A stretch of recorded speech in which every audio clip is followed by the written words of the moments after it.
Hello बच्चों, आज हमारा क्वेश्चन है using law of exponent simplify and write the answer in exponential form. क्या बोला हमें? एक्सपोनेंट के लॉज हमें क्या करने, यूज करने और आंसर हमें एक्सपोनेंटल फॉर्म में लिखना। अब हमारे पास पहला क्या है, 2⁵ मल्टीप्लाई 2⁵3। भाई पहला लॉ हमारा क्या होता है, अगर हमारे a⁴m है और मल्टीप्लाई में a⁴n है, इसका मतलब क्या, ये हमारा बेस होता, ये हमारा क्या, इसको हम कहते हैं बेस। ओके, और जो पावर है इसको हमें कहते हैं एक्सपोनेंट, इसको हम कहते हैं एक्सपोनेंट।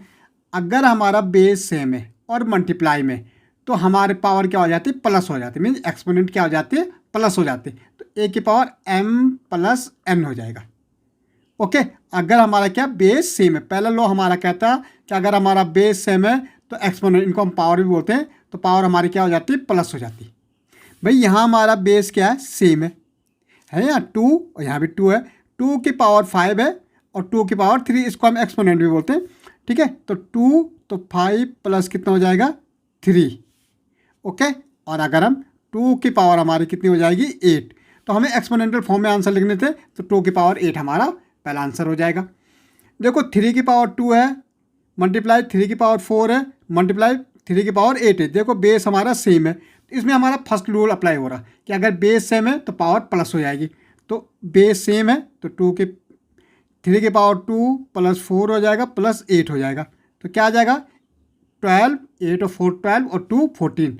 तो 3 की पावर कितनी हो जाएगी, 14 हो जाएगी। ये हमारा आंसर हो जाएगा। ओके भाई, सेकंड देखो, a⁵15 है लेकिन डिवाइड में आप, इसका मतलब क्या, 6⁵15 डिवाइडेड बाई 6⁵10।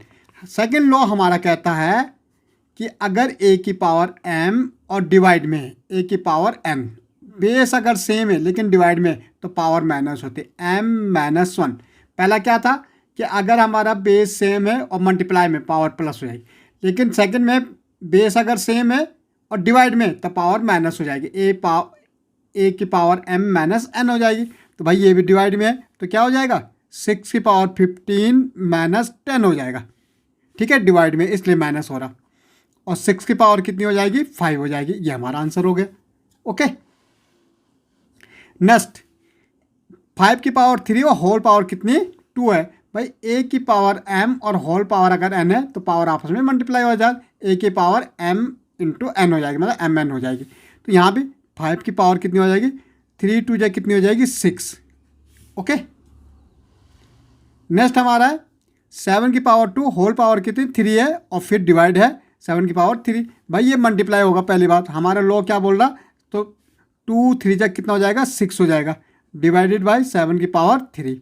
भाई अब हमारा बेस सेम है और डिवाइड में है, तो पावर क्या हो जाएगी, -7 6 की पावर 3। आंसर क्या आ जाएगा, 7 की पावर 3 हो जाएगा, 6 में 3 गए 3। ओके, 2 की पावर m और 3 की पावर m, हमारा रूल कहता है कि अगर हमारे पास a⁴m है और b की पावर भी क्या है, m है, तो ये हमारा बेस हमारा मल्टीप्लाई हो जाएगा, b की पावर कितनी हो जाएगी, m हो जाएगी। इसका मतलब क्या, ये मल्टीप्लाई 2 3 6, पावर हमारा सेम है, तो ये भाई पावर 5 हो जाएगी। ओके, a⁴ b की पावर 4, पावर सेम है, तो क्या हो जाएगा भाई, b की पावर कितनी हो जाएगी, 4 हो जाएगी। ओके, हमारा तब बेस क्या होता है, मल्टीप्लाई, अगर पावर सेम है तो बेस हमारा मल्टीप्लाई हो जाता है। 2 की पावर 20 डिवाइडेड बाई 2 की पावर 15 ब्रैकेट क्लोज इंटू 2 की पावर 13। देखो पहले हम डिवाइड वाला पोजीशन, यहाँ पावर क्या हो जाती, माइनस होती, तो 2 की पावर 20 - 15, देखो पहले ब्रैकेट सॉल्व होता। ओके, और मल्टीप्लाई 2 की पावर 3। अब यहाँ देखो 2 की पावर हमारी 20 में से 15 जाएगी 5, मल्टीप्लाई 2 की पावर 3।